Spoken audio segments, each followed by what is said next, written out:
That was Paul Clement featuring Bella Combo. The title of the song is Wewe ni Mwema. Beautiful, beautiful song. And it's taking us to 7:30 a.m. East African time. And it is time to get to see what's being reported in the dailies this morning. A lot is happening. Never a dull moment. We usually say this when it comes to Kenya and matters affecting the +254. And let's start with the Standard. And they go with the headline, Widows Cry. Too many guns in wrong hands.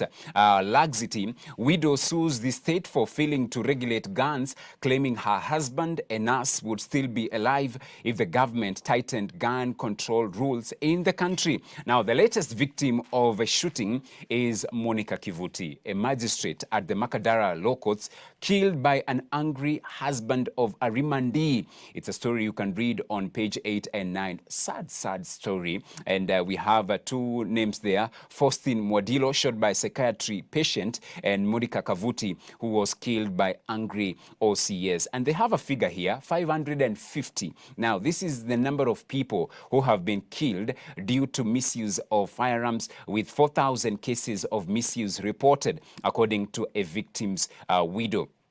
I see fresh vetting of licensed civilian gun holders is conducted, and particularly mental assessment is carried out with view to certifying mental fitness of gun holders to avoid similar incidents. That was Doreen Akinyi, Mwadilo's wife, and you can read that story on pages 8 and 9. Still on the front page, Why Gachagua is man on a warpath.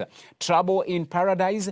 The deputy president's cabinet colleagues are angered by his push for resource allocation based on one man, one vote, 1 shilling, and openly told him off. But that has not stopped Gachagua's crusade, calling himself a villager, not a truthful man, a villager. He has not only skipped President Ruto's functions, but also claims the president's allies now think they can order him around. What's happening? Trouble in paradise?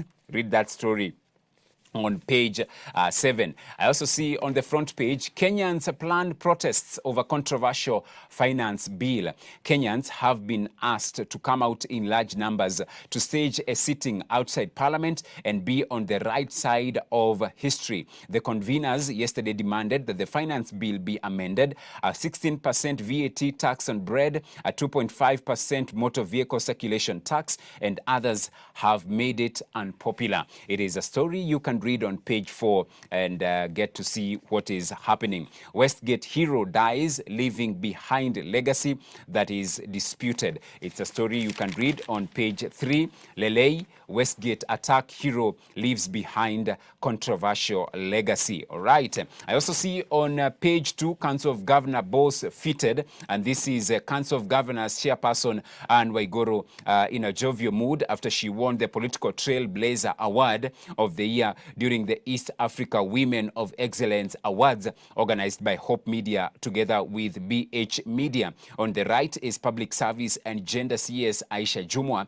Waiguru was awarded for her exceptional achievements in leadership and as a woman of many firsts at the Awards Gala dinner, which was held in Nairobi on Friday last week. Right.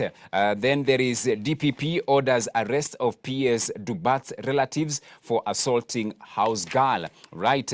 Then coast leaders on page 6. Coast leaders to skip Ruto's Mogoka meeting. So governors from the coastal region will not be meeting President William Ruto today to discuss Mogoka ban in the region. The governor said they got invitation from the president on Friday, but they needed time to carry out wide consultation and reach a consensus before meeting him. You can read, or rather you can get that on page 6 inside the Standard. I also see school principals raise red flag over child labor in gold mines.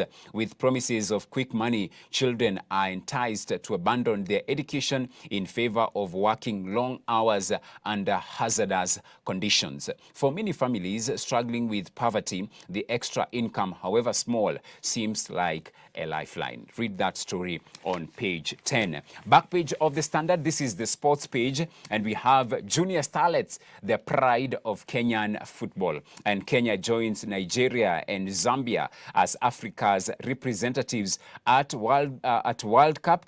Junior Starlets feat enhances women's football potential in Kenya. This one. The Junior Starlets head coach Mildred Cheche saying, "We have shown what is possible with determination and support. This team is a beacon of hope and a sign that we can achieve much more. The world is watching and we are ready to make our mark." Can you imagine? 16 teams at the Under-17 Women's World Cup, and of the 16 teams, Kenya, the Junior Starlets, they will be among the number. Awesome, and congrats to them. Of course, the Euro 2024 continues. Czech test. Portugal's Ronaldo hopes to have the last laugh. Portugal kick off their tournament against the Czech Republic today. Roberto Martinez's side qualified with 100% record. You can read that. Turkey versus Georgia will be the opening match today at 7 p.m. And then at 10 p.m., Ronaldo's Portugal will be taking on the Czech Republic. And then I see Kakamega Shanderema set to reignite rivalry. Defending champions Musingu will face off against Green Commandos in football. Wamanga ready to help Kakamega High recapture lost Rugby Sevens title. That is in as far as the school games are concerned.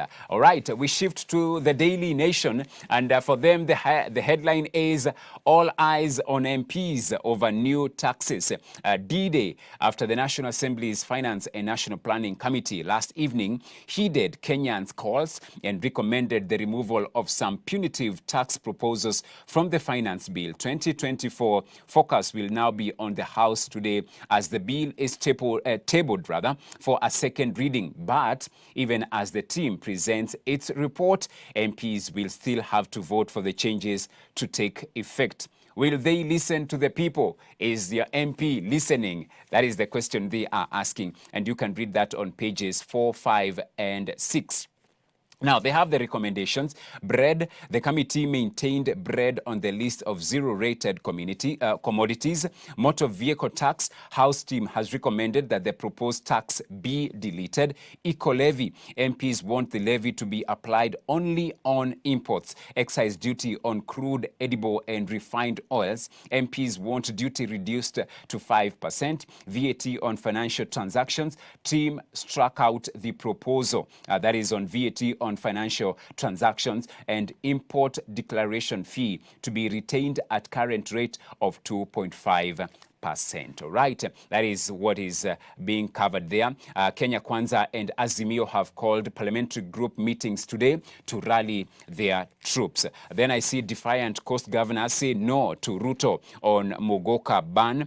You can get that as well. Mudhama's new stance, former chairman of President Ruto's party, warms up to Kalonzo. It's a story you can read on page 8. Taxes now cross 40% of the price of a litre of petrol. Imagine that. You can read that on page 21 inside the Daily Nation. And then the Healthy Nation pullout.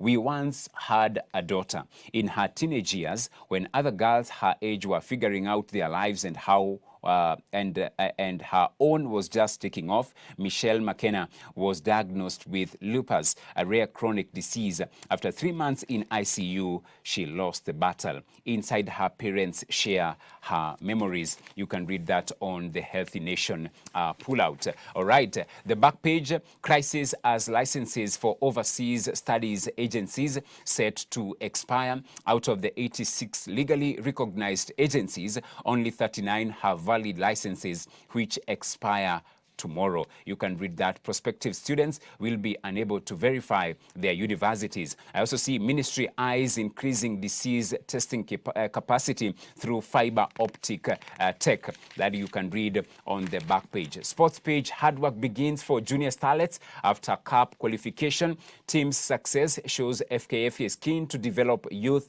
women's football.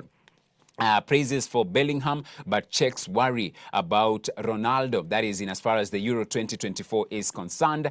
Criticism leaves Germany's Neuer cold ahead of Hungary game. Manuel Neuer, the goalkeeper, there after the mistake in the opening game. Right, and then Lenana lads have final say in tournament that you can read on page number 23. Now, in the Business Daily, insurance firms swamped by surge in floods damage claims. All right, only 5% of 3.1 billion shillings claims settled by April. Most claims related to businesses, homes, and vehicle damage. I also see on the front page, taxes in the price of a litre of fuel now cross 40% mark. Taxes and levies in the pricing of a litre of fuel have crossed the 40% mark, underscoring the heavy taxation that has kept pump prices high in Kenya despite big drops in global costs and a strengthening shilling. In the monthly pricing cycle set last Friday, taxes and levies account for 40.1% of the price of a litre of super petrol, 36.37% for a similar quantity of diesel, and 34.67% for that of a litre of kerosene. Kenyans relocate to US at fastest rate in 10 years.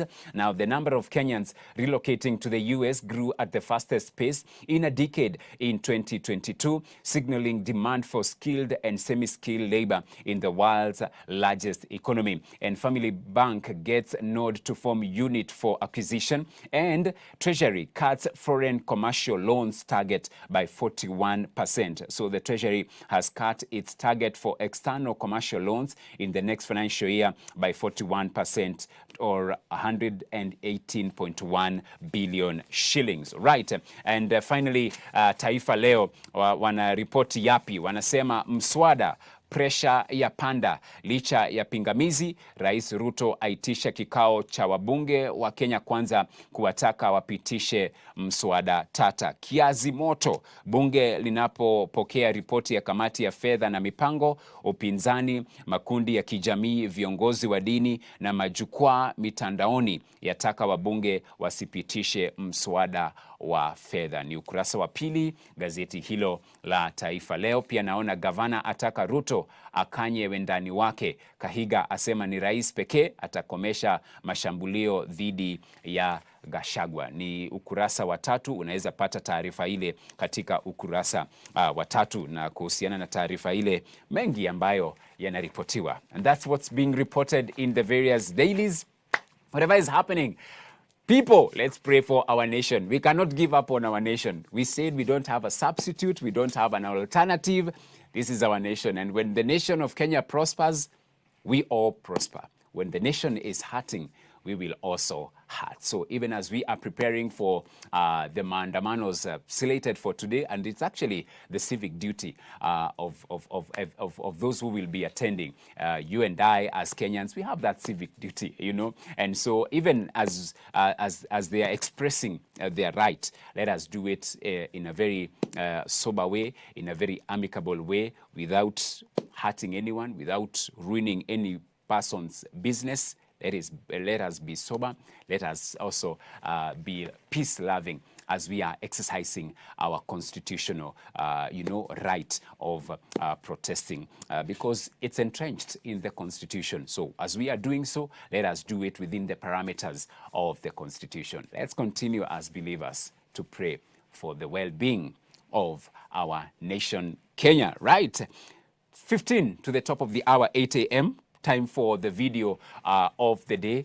So after that, we come and get to talk about it as we continue with Hope at Dawn.